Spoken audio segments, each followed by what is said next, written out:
When you want your spring break to feel like... and your kids' pool day to feel like... and your hotel bed to feel like...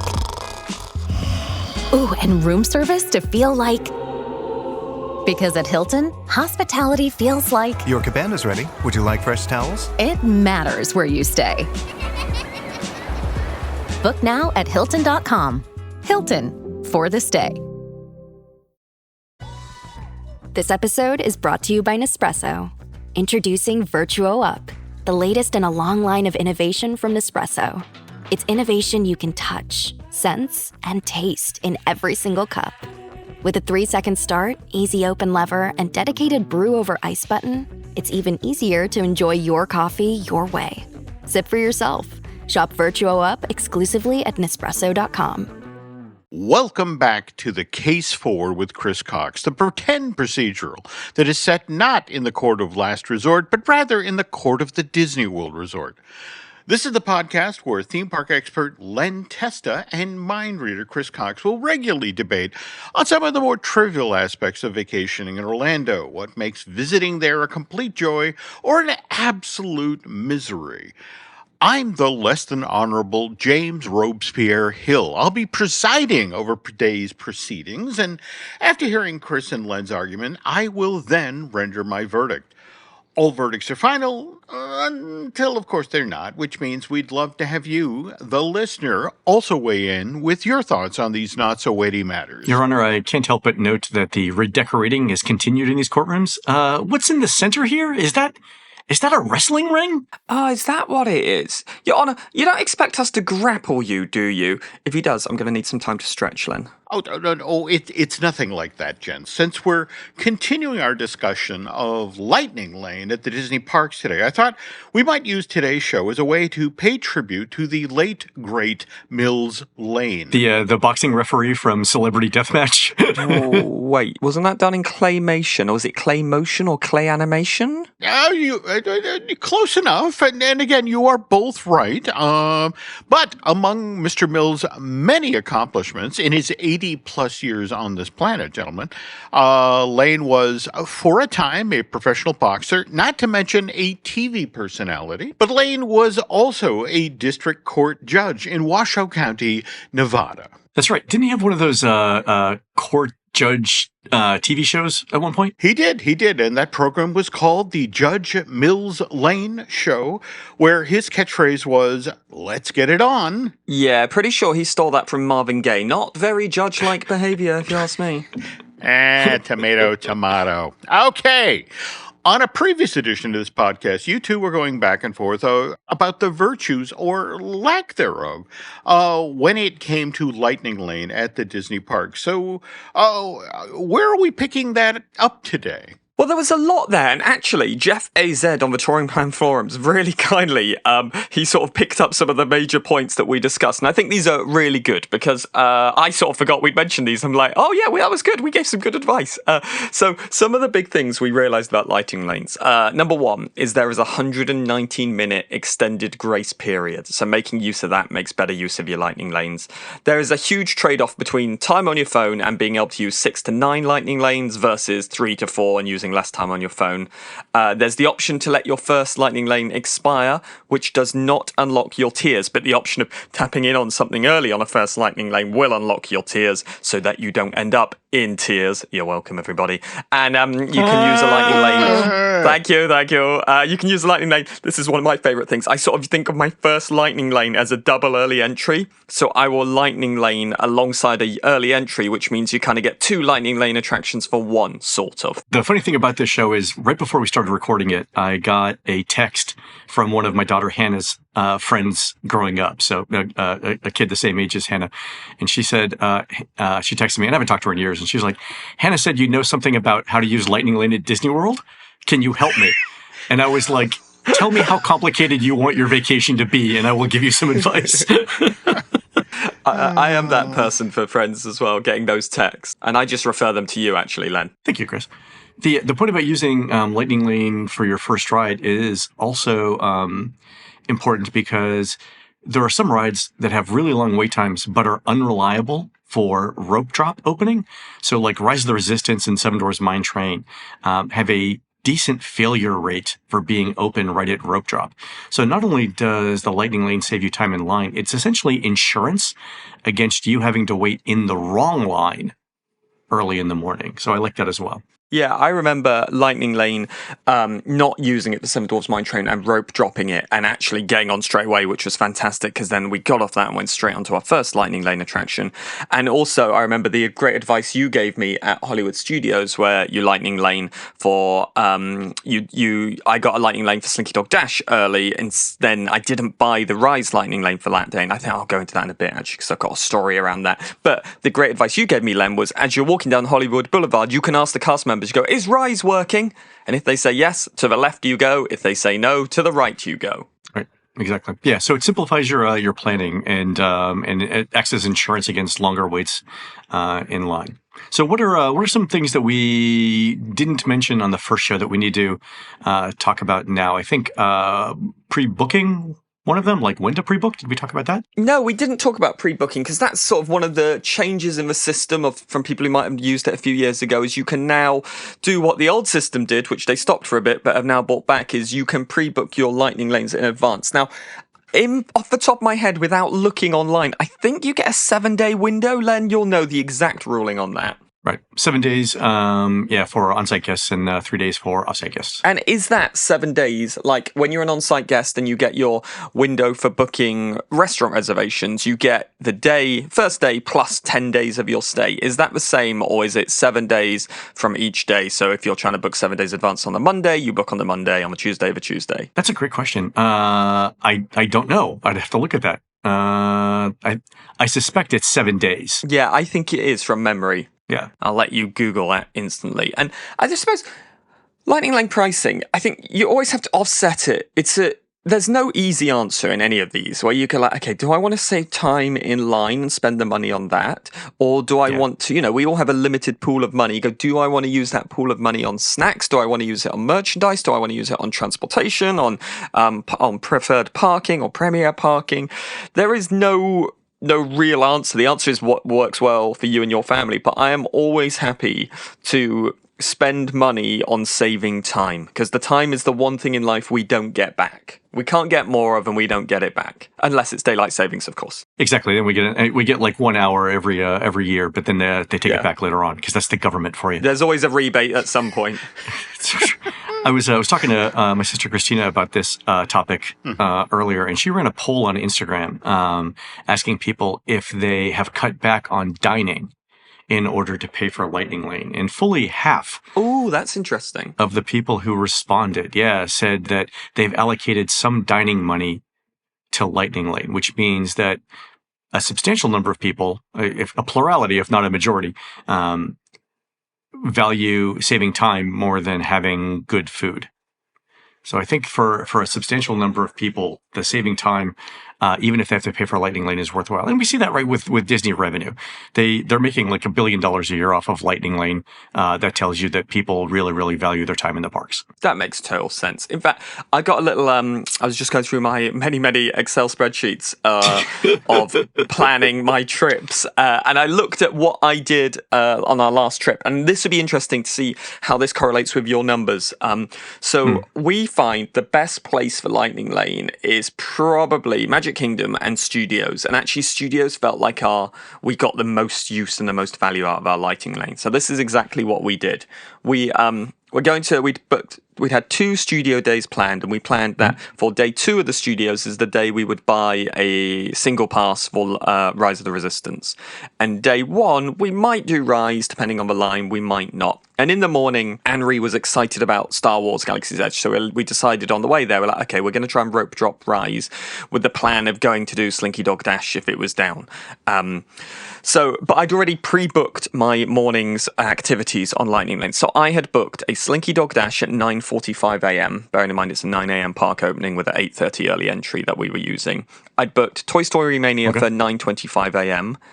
And then I'd booked Tower of Terror at 10 9:10 a.m. And my plan was that we would we'd rope drop Rise of the Resistance, hopefully get off that in time to then hit up Toy Story Mania, and then go to Slinky Dog Dash, and then go to Tower of Terror, which, although was a slightly later Lightning Lane, we knew we had that grace of 119 minutes. But all of them were kind of flexible depending on timing.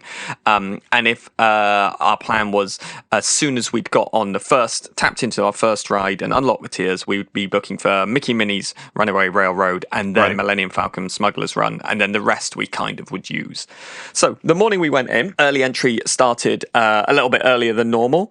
They let you into the park, and actually we went into Galaxy's Edge and walked straight onto Rise.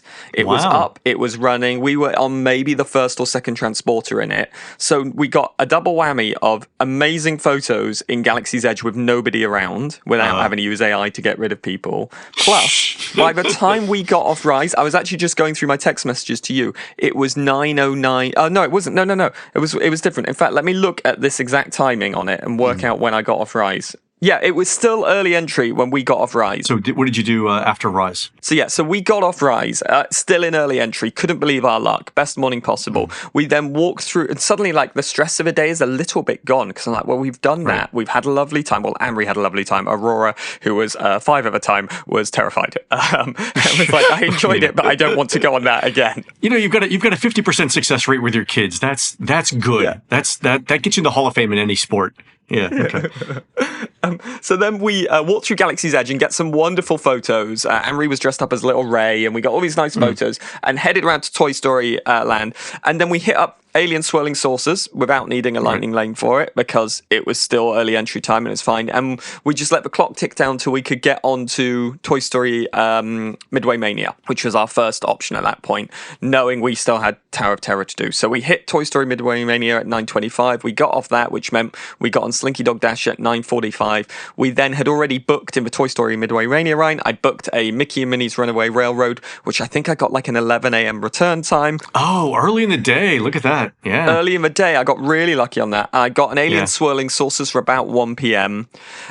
So we did all of those rides, and then we headed over to Tower of Terror, and we tapped on. Aurora didn't want to go on it, rightly so, because she was still too young. Anne-Marie went on it, made no noise during the whole ride, and then came off and burst into tears. Which I think, so she was really proud of herself to be brave enough to go on it, but then was like, I don't want to do it again, because she was going to child swap with me and Helen so she could go on again. But yeah, you know when someone's silent on a ride, that's not a good sign. Yeah, you can see the eyes. But that's a fantastic lightning lane strategy right there. You got either short standby waits or lightning lanes for the top 6 or 7 rides in the park, and then you don't need them for the shows. Exactly, and we used them for the shows, and they were sort of wasted. We didn't need them, but it was nice to have them. But it just made our day so much easier. And by kind of like midday, 1 o'clock, we were sort of ready to go back to the hotel and relax until going back for the evening to do some more rides and go to Fantasmic. And to me, that is Lightning Lane at its best. In that, it's the weird thing in that. You go, we're using Lightning Lane expenditure to save time, yet we're spending time doing the research to make it as good as possible when we're there. But to me, that research really pays off. Yeah, I mean, the one way to look at it is, practice before a sports game, like before a sporting event, right? You practice, right? So you spend the time doing research so that you do well on the day of the thing, right? And I know that's not typically how you think of vacations, but Disney World's not a typical vacation. Did you would you say that you were, once you got through like your morning, like by like 10 a.m. or 11 a.m., did you find that you were more relaxed than on a day where you didn't have Lightning Lane? Oh, 100% more relaxed. And also, I think because we just, the Disney gods were on our side and Rise being open early, and just that first hour or 2 of the morning, just sweeping through it. I always say to people, it's the same thing we talked about rope dropping. It's like, that is your golden time to make life as easy as possible. And the rest of the day becomes so much less stress-free because you feel like you've got your money's worth. You've done the big attractions. Yeah.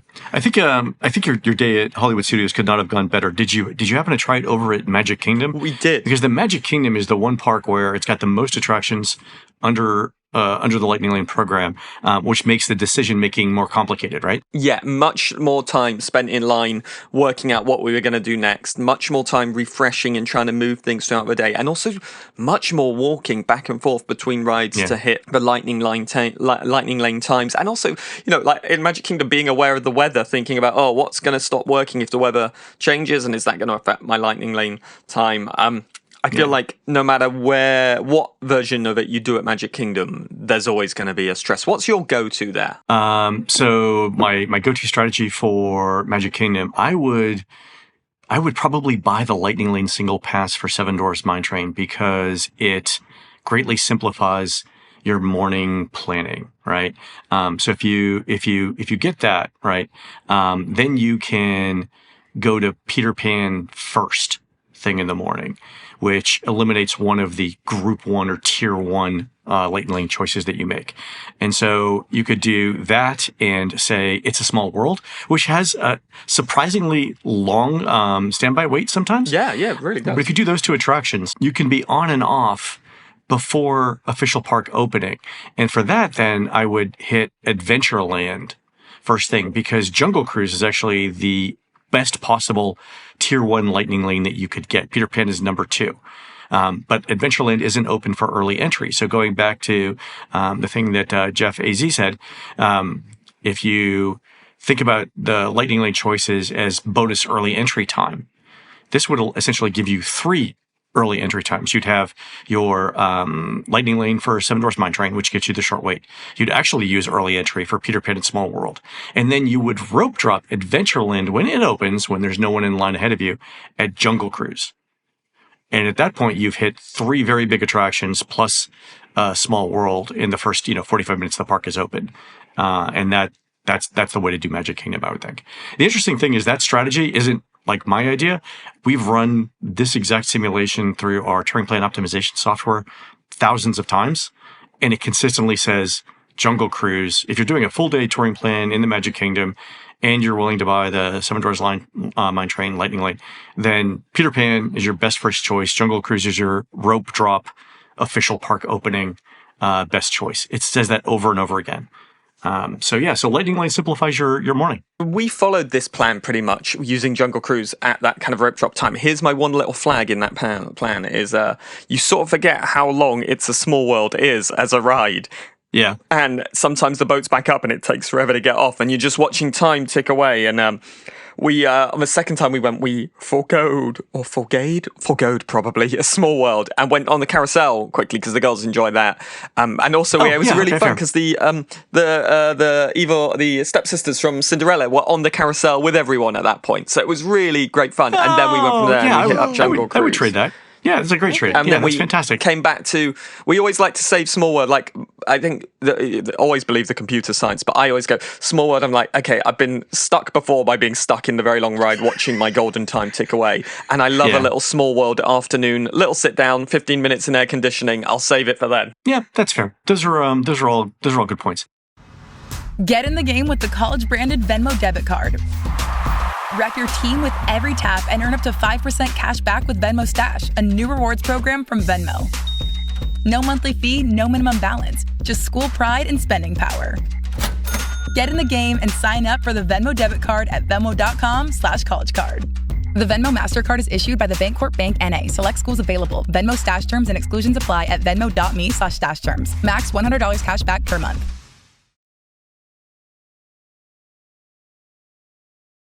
How much time did you spend on your phone in the Magic Kingdom versus at Hollywood Studios? Oh, I feel like I spent most of the day in Magic Kingdom on my phone, and then not as much in Hollywood Studios. Fair. I sort of, if you ask me my memories of the Lightning Lanes being in the lines, it was always just like head down at phone. I couldn't tell you what Tiana's Bio-Adventure line is like because I was in my phone working out what I was booking next.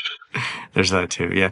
And you went back to the Magic Kingdom and Hollywood Studios on other days for other visits, right? Yeah, we did. And we didn't Lightning Lane then. I think we single passed Rise for one of those days and we decided not to do anything for Magic Kingdom. And I think that's sort of the upside of when you have extra time and you can do both parks 2 times.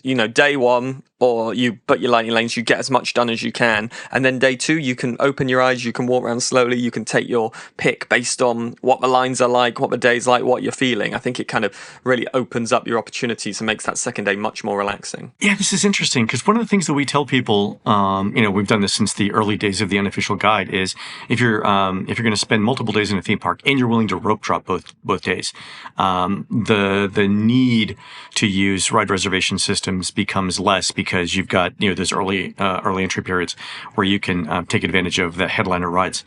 But you feel like your second day was more relaxed because you bought Lightning Lane on the first day, right? Yeah, I think it's because we ticked it all off, right? You felt like, oh, well, I've done everything we really wanted to do, so now we can just do what we fancy doing. Did you see any attractions on your second day in either park that you would not normally have seen if you were trying to cram everything into a single day or not using Lightning Lane? Like, did you see more of the parks? Yes. Okay. Like what? Most definitely. We let the girls go in the splash pad, which they wanted to do, which I wouldn't have done on a Lightning Lane day because time is money. We went on the People Mover, which is always good fun, but normally I'd be like, let's not. We've got other stuff to be doing. We went on Monsters Inc. last floor. We wouldn't have done them on a Lightning Lane day. So is that where, just as an aside, is that where most of your routines come from? The Monsters Laugh Floor Comedy Club? Yeah, it's 80% of my material. All right, got it. Okay, fair.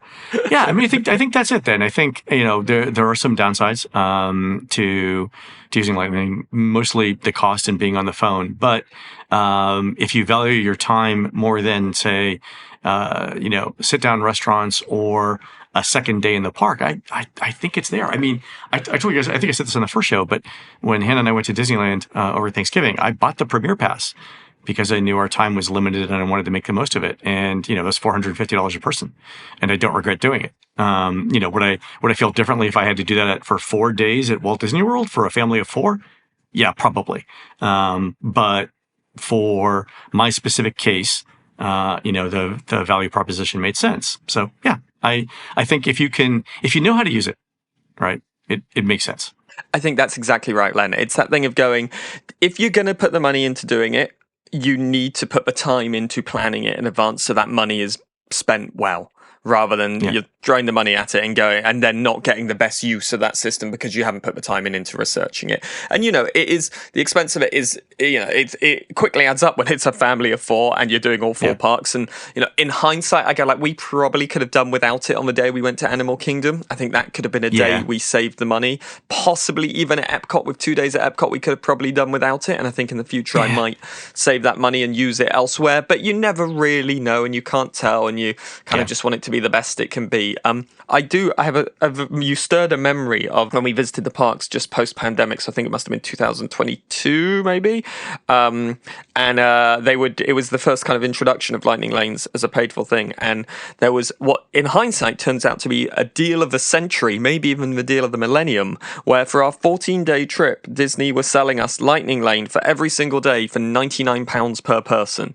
and I balked at having to pay that, and I was like, I gotta pay that on top of it, and I was like, okay, we'll just pay it. And now I'm like, oh, can that please come back? Exactly. It was 14 days of Lightning Lane for £100. Wow. You long for the good old days of 2022. That's funny. Fantastic. That said, gentlemen, I have to agree. The note earlier about the sports analogy that you have to practice before the big game. But, just the notion of, I think for a lot of folks, first timers, do they know that they need to do this much research? Because the very things you're talking about here, where, for example, when Len talked about, if you buy the single pass for Lightning Lane for Seven Dwarfs Mine Train, I mean, that sets off a highly successful day at the Magic Kingdom. But, how many newbies know to do that? Yeah, this is the thing with any sort of like generic advice you find online, including our site. We can tell you, get the Lightning Lane for Seven Dwarfs Mine Train, and that's good advice, right? But then, the stuff around get your Lightning Lane return times as early as possible. That works for a small subset of people, but it doesn't work for everyone for two reasons. One is most people don't rope drop the parks. And number two, there's a limited supply of lightning lanes that are available for any given return time, right? So the complicated part of lightning lane, which we haven't really talked about here, is when you can't do the standard advice because you're not rope dropping, or you're late to buying the lightning lanes, then everything else becomes a planning exercise like Chris's spreadsheets. That's where it really gets complicated when you don't know what lightning lane is and you're trying to optimize after everyone else has started, right? Within 7 days of your trip. Then it gets complicated. And that's where I see people saying it's not very useful or it's too expensive for what you get, right? So like anything, I mean, being prepared is half the battle. And once you load up a spreadsheet, your holiday is no longer a holiday. Right, exactly. But I mean, and that's sort of like, Disney is unique in terms of like vacation destinations in that people create spreadsheets and have alarms set, for doing certain things. It's different than like going to Hawaii and relaxing on a beach. So yeah, that going into it, and I sort of get an enjoyment out of feeling like I've won the administration game. I don't think that's going to beat Monopoly in the top sales at any point, but even so. All right, well, gentlemen, this was an entertaining and informative discussion. Makes me kind of sad we're closing up shop here, though. Speak of which, before I break down the wrestling ring and take it back to the party store, I don't suppose as a tribute to Mills Lane and Celebrity Deathmatch, you two might want to go a few rounds? If you check the contract that Mr. Cox and I signed before agreeing to appear on this podcast, Your Honor, you'll note the key phrase, non-aggression pact. Really? Absolutely. And the only exceptions to that argument are the nations of Uzbekistan and the Kardashian family. I'm just going to say one of them had it coming, and I'll leave it to you to decide who. You've always hated Uzbekistan, Len. I never know why. Me, on the other hand, if I had the opportunity to sneak up behind Kris Jenner with a folding chair in a wrestling ring, I would totally offer that nice woman a seat. All right, something to that effect. And on that note, another session in these hallowed halls, the court of the Disney World Resort has now come to a close. My thanks to our two would-be barristers, theme park expert Len Testa and master illusionist Chris Cox, for arguing the pros and cons of Lightning Lane today. And as a reminder, though, folks, a full verdict won't be rendered until you, the listener, finally weigh in. In fact, we'll be airing an episode of The Case 4 fairly shortly, where Chris and Len and I share some of your thoughts on the topics that have been discussed on this podcast. And looking ahead now, gentlemen, what's on the docket for our next show? Well, the Walt Disney Company just got itself a new CEO and president. Maybe we could talk about that. Okay, it's decided then. We'll discuss Disney's new management team on the very next installment of this podcast. But until then, the Case 4 with Chris Cox is now closed. Thanks for listening, folks, and this court will be back in session soon.